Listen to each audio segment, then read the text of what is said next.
Greetings, West Indies people. Rise and shine, rise and shine. It is bright and early. Yes, my people, still a little bit cold in the morning. But guess what? West Indies, they are set to warm up the day. Yes, man. West Indies and England will be doing battle in the first, well, it's the second T20 game of the series, and we are ready to go. Yeah, man. So while I am here on my way to work, I just want to talk to you guys a little bit about what to expect today.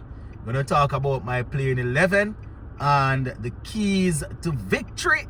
What are some of the things that we need to do well in order to secure the second T20 game? So just give a listening ear until the end. Let me know what you all think in the comment section. Also, make sure you hit that subscribe button to stay tuned or to keep up with what's happening on the channel. Alright, so West Indies versus England, second T20 game. I must say that, you know, this one is going to be interesting. Major difference is the game will be played at 12:30 instead of 5 o'clock, which, you know, like what we had in the first game. So the dew factor, the dew might not be too much of a factor. You understand? So it's going to be interesting to see how the teams go about it. The team winning the toss, they will probably make different decisions based on the weather condition in Grenada there. So first things first, the playing 11. I was discussing this in a video yesterday, and you know, I noticed quite a few people are saying that they are ready to drop a couple of players. You know, two players that you can say that their name was pretty popular with the dropping is or with getting left out would be Hetmyer and Jason Hola. But I would have made it categorically clear that I personally am not leaving out any of them right now for this second game here. So it's gonna be Brandon King and Kyle Mayers to open. Number 3, we're gonna have Shea Hope, just as we had in the last game. Number 4, we have Nicholas Puran. Number 5, we have Captain Ravman Powell. Number 6, we have Hetmyer. 7, we're gonna have Romario Shepherd. 8, we have Dre Ross. 9, you know, we have Jason Hola if needs be. 10, we have Akil Hussein. 11, we have Alzari Joseph. I think that is how the team is. I think that was how the team was. As a matter of fact, that's the team that I went with for the first game. You know, when I looked at the squad, that is the team. I only had a toss-up between playing Holder and Moti. You know, and I eventually went with Moti and with Holder and said that, you know, we're going back him because of his history there in Barbados. But I'm not going to drop him after one game. You know, we say we are looking to put the team together. We are looking to gel. We are looking to find the right combination. So personally, I wouldn't go ahead and drop him right now. Same thing for Hetmyer. What I would say though, or what I will say, is that for this playing 11, you definitely want a better start than we did in Barbados. So Jason Hola being one of the frontline bowlers there, you know, you're definitely going to want him striking early. Usually you can depend on him to get either early wicket or to be very good in the back end. I know people will ask me if I don't remember what happened against Netherlands in the back end, but those same people not going to ask me if I don't remember against England last year when he took 4 wickets in 4 deliveries to win us the game. Not saying he's going to always produce that, but you know, he has the ability there, and you know, I would have said already that he needs to produce with the ball, because we're not necessarily depending on him with the bat. When you have a batting lineup good and you have Andre Russell batting at 8, you understand, I'm not going to say you don't want Jason Hole at 9 making runs.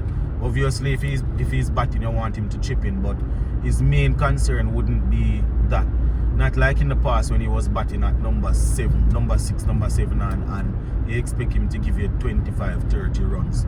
You understand? So his main thing would be to make sure that they assess the conditions quite early, help the younger bowlers.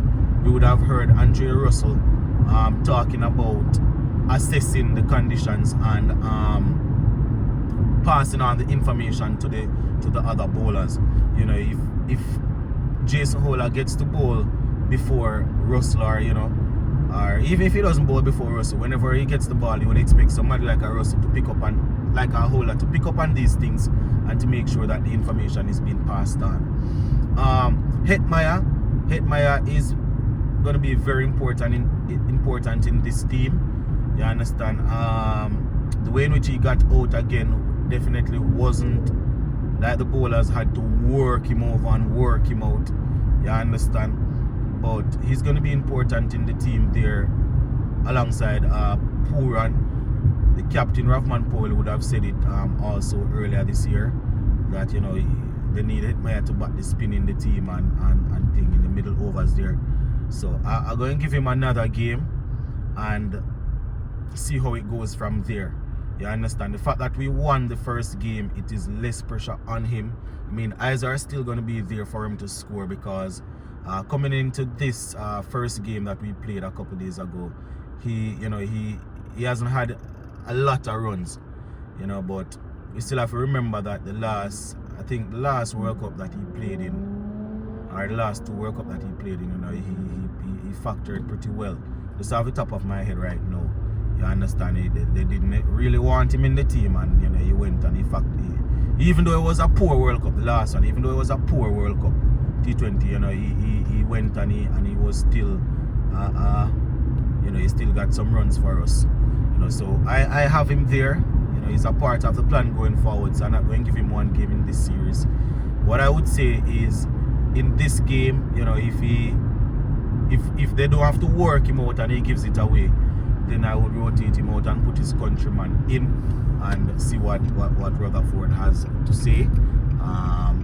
Not to say that I'm finished with Hetmeyer, but Rutherford is coming out of the ODI and some ODI series and some form, and it would be nice to take a look at him also. So that's the only thing I would say where those two guys are concerned. Nicholas Pooran will be Nicholas Pooran. You understand? He's always going to look to press. He's always going to look to attack, look to get us runs. We know his form is nice and steady. You understand? He has been our best T20 batsman for a little while now. So he's coming from Abu Dhabi T10, I think, with some form. So we just have to hope that when he gets in, it clicks for him. You understand? I've always said that in T20 cricket for West Indies, Hetmeyer and Pooran needs to bat the bulk of the overs. Doesn't seem as if it's going to go that way based on how these guys are playing and based on the roles. But it would be nice to have Pooran batting for a while there and helping us. Where the opening is concerned, it's going to be Kyle Mears and Brandon King once again looking to get us off to a good start, whether we're chasing or we're setting. You understand? The power play, England would have shown in both ODIs and T20s that they have the ability to get off to a flyer in the power play.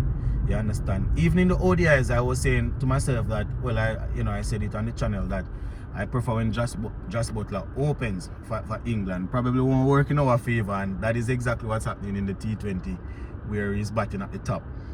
So probably won't work out too much in our favor. So with his form returning, you understand, we might be looking to, we might have to chase a lot. So the openers will be very important in the power play.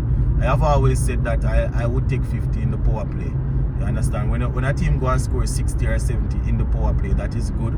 But I have always been okay with 50 in the power play, and if we lose 1 wicket, too bad. Because whereas other teams need to totally maximize in the power play, West Indies, their brand of cricket is to hit the ball over the fence right throughout the game. So even if it's not the power play, you have people like Russell and Shepherd. Not saying that they always going to come in and find form. You have Poor and Hetmeyer. Even though these guys rotate strike a little bit, their key thing is to hit the ball over the fence. Shea Hope, we know he plays regular cricket shots, but once he gets in, it's very difficult to dislodge him, and he also has the ability to hit the ball a long way. You understand, playing normal cricket shots. So 15 the power play, whether we're chasing or setting, I have always been okay with. You understand? If we fall short, then the other batsmen coming in will look to pick up and get things together for us. But that is pretty much how it is looking, my viewers and subscribers. The keys to victory, if we're bowling first, depending on the pitch, I have always been good with 175. Prior to the first game, I said if we bowl in first, we need to bowl them out for 175. I would be okay with the team chasing 175. We got them for what? 170, 171. And if we're batting first, I have always been comfortable with 190, 195. Our team is batsman strong. You understand that the strength is in our batting. So if we're batting first, we need to set 195, 200. Because if England gets off to a flyer chasing 190, chasing, you know, they probably would be comfortable or confident to chase down 190, 195 if their team is in form. So if we bat first, look to score 190. You understand? Seems out of reach, but the batting is what can pull off the out of reach thing. You understand? You know, I trust the batting to score 195 more than who I trust the bowling to defend 170. So if we're batting first, 190, 195 is good. And if we're bowling first, 175, you know, thereabout, if we bowl them out or restrict them for that, I can work with that. You understand? I mean, and this is the ideal situation. It doesn't mean that we can't win the game any other way. This is just the ideal situation that I am looking into. You understand? So that is pretty much it for this one, my viewers and subscribers. West Indies versus England. It's going to be very interesting to see how that one works out. So just continue to give a listen here until the channel to the channel. Remember, if you have not yet subscribed, please go right ahead and subscribe to the channel and let me know what you all think in the comment section. Big up.